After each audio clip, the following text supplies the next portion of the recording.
and the new CEO would walk around, and he would talk to all the Marines and ask them questions, making sure they knew stuff, making sure if they had any questions. It's just kind of an informal way of a new captain to come on and know what's going on. So I was going through with Gunny and First Sergeant, and we had these three of them were in a room, four of them were in a room. And the captain goes in and starts asking them basic questions, and I'm in there with Gunny, First Sergeant, and the captain, and I'm taking notes down if anybody has any imperfections on anything. And all of a sudden, the captain out of nowhere goes, "Do you guys have all your papers?" And they're like, "Excuse me, sir, what? Do you guys have all of your papers?" "Sir, what papers are you referring to?" And he goes, "Well, you said you're from Puerto Rico, correct?" They're like, "Yes, sir, from Puerto Rico." Okay, so do you have your papers? And they're like, "Sir, we don't know what let's make sure you're in the country legally." And they're looking at me like, "Sergeant Jansen, what's going on here?" I'm like, did he really just say that a Puerto Rican is not an American? Puerto Rican is a territory of the United States. They're Americans. They always have been. It's part of who we are. They just don't have anything in Congress or the Senate right now. But they're still American, full-blooded. Doesn't matter. If you're born in Puerto Rico, you're American, period. There's no ifs, ands, or buts about it. I'll just tell you that right now. However, this captain was being dead serious with them, and he's like, "I need to see everybody's paperwork. I need to make sure you guys are all here legally." And I was just dumbfounded. I literally sat there like deer in the headlight look, like this captain did not just go there. He did not just tell these Marines that he needs to see paperwork, that there is no paperwork, because they're American. I mean, it's like, you kind of look at it. I literally did not know what to say. And they're looking at me like, "Sergeant Jansen, what are we supposed to do? What are we supposed to do?" I'm like, I don't know. Anyway, it was funny because the Gunny and the First Sergeant walked out of the room. And I was like, "Are you kidding me?" So they knew that it was, they were laughing so hard, they literally walked out of the room. Needless to say, the captain was wrong, but it scared the crap out of everybody, because they're like, why would anybody need paperwork to be... To this day, I still laugh about it, to give you an idea. As you can see, I still laugh about it, still joke about it, and I still am dumbfounded at the reaction, or that a captain would literally go that far and actually say something like that, because they're supposed to be smart and everything else. I give it up to them for having a brain fart, but it was always funny to me, because like I said, Puerto Ricans, they're Americans, and God bless them, I love every one of them, but the captain saying that just really threw me for a loop. But it was funny. So anyway, bye everybody. I'm going to put my stuff away. Hope you're all having a great night.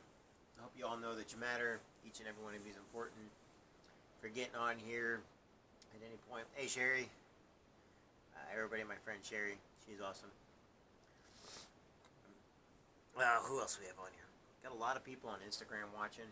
Got a lot of truckers watching right now. Angela's watching. Let's see here. My dad was a sergeant in Korea. I wonder how much responsibility a sergeant has. You can tell me later. No, I can tell you now. It's okay. A sergeant is what they refer to as the backbone of the military. And it's because usually the sergeant is the last rank structure before you get into what's called staff NCO, where you got your staff sergeants, your gunnery sergeants, your first sergeants, and your sergeant majors. Master gunnery sergeants also. And so a sergeant is kind of that transition period to where once you become a sergeant, that's like top of the mountain. That's the top of the hill before you have to start your whole new life in the military, because usually after that, now you're going to be in the military for the rest of your life, because why would you get out? So the sergeant is usually the backbone of the United States military in all the branches, especially in the Marine Corps. They do the most, they put the most together. So how much responsibility they have? A lot. And they're held responsible for everything. So, officers are on top of them. You got your staff NCOs on top of them. It's like a sergeant just can't get away with anything. Sergeants have the best times, but they also have the most responsibility. Corporals have a lot of responsibility also, because a lot of times there's not enough sergeants, so the corporals have to carry on what the sergeants are doing. So that's kind of where that goes with that. What is their importance? Well, an E1 through E5. So in the Marine Corps, that's private, PFC, Lance Corporal. Okay, those are what's referred to as non-rates. They do not carry the blood stripe. Whenever you look at them, they can wear the dress, they can wear the blouse, but the blue pants, they don't have the red blood stripe. Okay, and what it is basically how new you are. It's according to grade or school or level of education, I guess you could say. So a lot of people, when they become a Lance Corporal, you do have to do your PFTs, you got to take all your MCIs, you got to do all your classes. You can think of it as a game if you want to, but the more you know, the faster you get rank. It's how well you shoot on the range, how there's a lot of stuff that go into becoming in rank. And an E1 through an E3 are the lower ranks. And they do some of the most work, but it's well worth it because they're learning skills, they're learning traits, and stuff like that. So once you become a corporal, okay, an E4, now you're considered what's called an NCO, a non-commissioned officer, okay? A non-commissioned officer is, basically, and NCOs are the backbone of any branch. I know sergeants, I've been saying they're the main, but NCOs basically do everything. And the reason why is because as you get further up, you have less and less of that rank. And it's just like you go from being a painter, say you're on a factory, so you've got the person that is doing maintenance, then you got the people that are on the assembly line, so you go from maintenance to assembly line, to then all of a sudden you got a foreman. A foreman's in charge of everybody on the floor. Okay, a foreman would be the first rank of an NCO, non-commissioned officer. So then once you got your foreman, you got the management, which now that would become your sergeant. So your management is your sergeants. They're the ones that are overseeing, make sure everything gets done. They have to listen to the top, but they got to know everybody in the bottom too. So then you get up to your staff NCOs. That's more of your office. That's more of the guys that... Now, we had a lot of staff NCOs. Don't get me wrong. I don't want to say office to where I'm insulting a staff NCO, because staff NCOs are awesome. And they do a lot, okay? But there's not as many, okay? So then you get into your gunnery sergeants or your first sergeant, your master sergeants or your sergeant majors. And pretty much there's where the NCO line of rank structure ends. After that, then you get into the officers. So you got O1s, O2s, O3s. So you get into the officer field. Okay? Officers, they have to go through everything the Marine Corps goes through. They just don't go through the same boot camps. They go to college. They go through their own type of boot camps, usually out of Virginia and whatever colleges they're in. However, officers now, they're handling more of the political side of things. They're handling more of the office side of things. You'll always learn that the second lieutenants in the military, God love them, they get more crap than everybody else because, yes, we're supposed to salute them, but on the other hand, they think sometimes coming in they know more than everybody else because what they learn in college, yet they have no experience. So then you get your first lieutenant. So second lieutenants are gold bars. First lieutenants are your silver bars. A first lieutenant you'll never hear too much about because usually that's when they learn they need to shut up and learn. And that's when you start learning to respect them because now they're learning to respect you. After that, then you get your captains, okay, and then you're going to go with your majors, your half colonels, your colonels, okay, then you get into your generals. So as you notice, the higher up you go, the less there are in those areas. So you start out at the bottom where everybody thinks they can be the greatest on top. It's like anything else out there. But only certain ones are going to be left at the end of the day.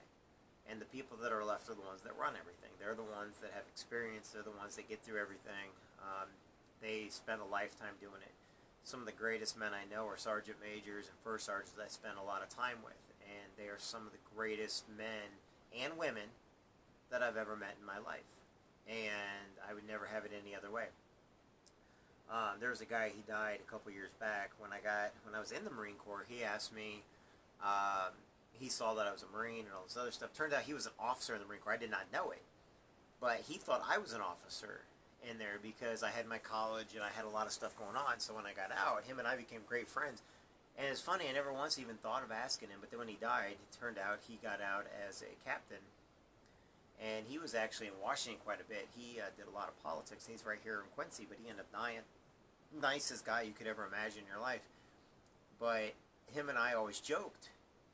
And we had a great time together. When anything would go on, he'd call me up.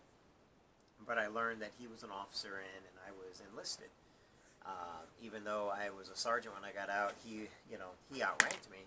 And I don't think he even knew that I was a sergeant because I didn't know that he was an officer.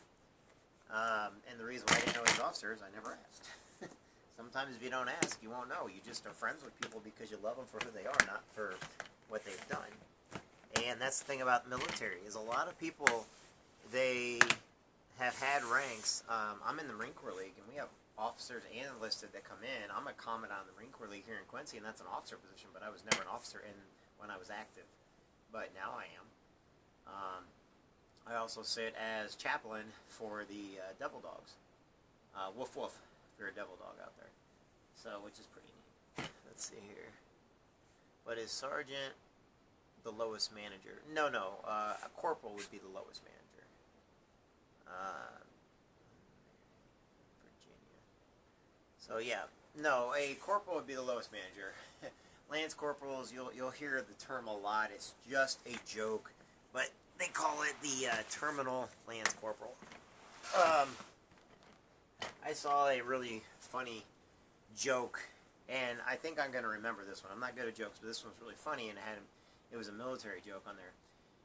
And there was a colonel that was getting coffee, and he asked all the other officers in the room, and he goes, is sex a job, or is it enjoyment? And everybody was like kind of like puzzled. He's like, well, the other night, I kind of got to work late because my wife, she wanted to have sex, and we were, doing the old nasty and everything else. He goes, but is it a job? Is it enjoyment? Or is it pleasurable? Or is it a job? And he goes, I'd really like to know this. He goes, because I'm tired today. He goes, don't get me wrong, I love my wife. He goes, but I did have to be at work and stuff like that. So he went around the room and he was asking all the different officers. He goes, so what do you think? He's like, well, I think it's about 75-25. One of the captains said, one of the lieutenants said, I think it's about 80% enjoyment, and then another 20%, work. And every single one of them kept saying, the difference between is sex a job, is it something you have to do, or is it something enjoyable? And everybody had an opinion, but, nobody gave a definitive answer. Well, then there was a PFC sitting there getting everybody's coffee, and the colonel looked over at the PFC, and he goes, PFC, he goes, yes, sir. He goes, what's your opinion? What do you think the percentage is for enjoyment to work with sex? He goes, do you want the honest opinion, sir? He goes, yes, I want the... He goes, I think it's 100% enjoyable. I think it's 100%... And he goes, why do you say that? He goes, sir, because if there was any work whatsoever involved, every one of these officers in here would have me doing it for them.